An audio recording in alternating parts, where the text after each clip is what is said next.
이왕이면 건강한 음식을 먹어야겠다 생각하는 것이 채식이고 자연식입니다.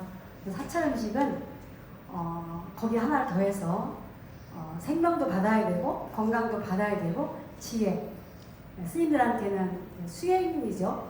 그런 걸 받아야지만이 사찰 음식이라고 합니다. 그래서 일반적인 음식하고 조금 틀립니다. 음식에 그 에너지가 있는데 동적이냐 정적이냐. 동적인 건 뭐냐면 바깥으로 내지 않는 마음이 나는 음식인데요. 이제 금지식품입니다. 그래서 우리가 흔히 알고 있지만 육류, 어패류, 오신채, 술, 가공식품인데 여기서 이제 육류와 어패류는 안 먹는 건 다 알지만 오신채는 뭐냐면 파, 마늘, 달래, 뭐 부추, 양파 이런 걸 일컫는데 채식하고 틀린 점이 바로 이겁니다.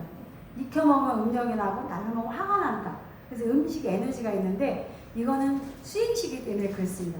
내가 무슨 음식을 먹냐에 따라서 우리 마음이 주어지기 때문에 사찰 음식이 일반 채식하고 틀린 게 뭐냐면 수행을 도와주는 음식이라는 거죠. 그래서 이제 가공식품도 금지식품으로 되어 있습니다. 또 음식 속에는 자연 생명을 배려해야 됩니다. 우리가 살고 있는 세계를 우주라고 얘기하는데 이 우주 안에 두 종류의 생명이 살고 있습니다. 유종은 뭐냐면 아픔을 느끼는 생명체, 사람, 동물, 어패류고 그 다음에 무종은 아픔을 느끼지 않는 생명체인데 식물, 바람, 공기, 물, 땅을 일컬어서 무종이라고 하는데 이 두 생명을 합해서 유종이라고 그러기도 자연이라고 하는데 이 생명이 나와 다르지 않다는 거예요. 동물도 병들면 내가 병들고 땅도 병들면 거기서 자란 식물이 병들고 그 식물을 먹으면 내가 병들고 물이 오염되면 내가 오염되듯이 이 모든 자연의 생명이 나와 둘이 아니고 하나이기 때문에 우리가 무엇을 먹을 때는 내 건강만 생각하는 것이 아니라 자연의 생명을 배려해서 먹어야 되는 것이 사찰의식입니다. 스님들이 바루공양이라는 걸 하시는데 그 바루공양 마지막 시즌물까지도 땅을 더럽히지 않기 위해서 물을 더럽히지 않기 위해서 배려하면서 먹어야 되는 것이 사찰 음식입니다.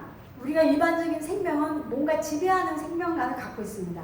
근데 불교는 나를 중심으로 해서 부처님도 나와 하나고 사람, 동물, 흙, 물, 바람, 공기들이 나와 다르지 않다는 거예요. 같이 공생공존해야 된다는 거예요. 음식을 할 때는 만들 때도 마찬가지지만 공양이라는 말을 합니다. 공양은 뭐냐면 함께 나눈다는 소리입니다. 일단 음식을 먹으면 내 몸에 뭐가 생기죠? 에너지도 생기고 또 건강해지기도 하고 또 우리나라 속담에 키 큰 사람으로는 콩나물 많이 먹어서 그런가 이렇게 하는데 콩나물은 키가 크게 하는 성분이 있듯이 음식은 내 몸과 만나서 나의 에너지를 만듭니다. 근데 오늘도 우리 음식 때문에 만났잖아요. 그죠? 저 밑에 가니까 또 마트에 가서 여러 가지 음식을 해서 저도 조금씩 맛보고 왔는데요. 또 같이 음식은 나누는 공동체 의식이 있습니다. 근데 그 음식은 어디서부터 왔을까요? 자연에서부터 왔습니다.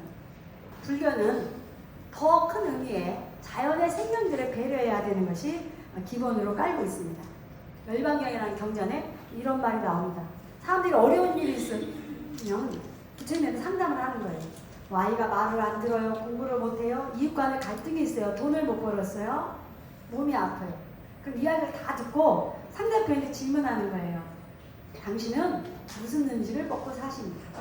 아이가 아파서 몸이 아파서 상담을 하러 왔는데 뭘 먹냐고 묻는 거예요. 우리 삶의 중심 속에 모든 문제는 내 입을 통해서 일어나고 그걸 먹거리를 통해서 해결할 수 있다는 거죠. 그래서 우리가 음식을 먹을 때는 그냥 나만 위해서 먹어서는 안 되고 모든 생명을 배려해서 함께 공생공존을 해야 된다는 것이죠.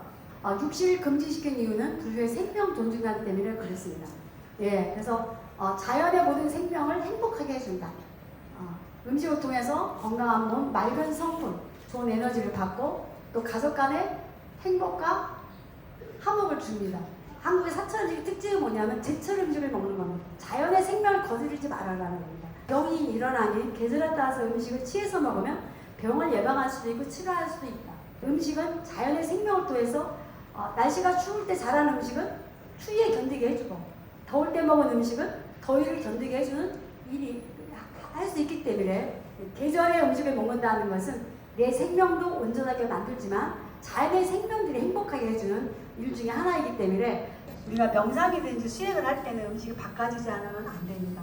그래서 한국의 음식은 1700년 역사를 가지고 스님들이 음식을 통해서 사회를 맑게 건강하게 해주고 그런 음식을 통해서 수행을 이루어서 한국의 팔만대장경, 석고랑 같은 그런 문화를 만들었습니다. 마지막으로 제가 스님들이 음식을 드실 때 하는 공양계를 하고 마치겠습니다.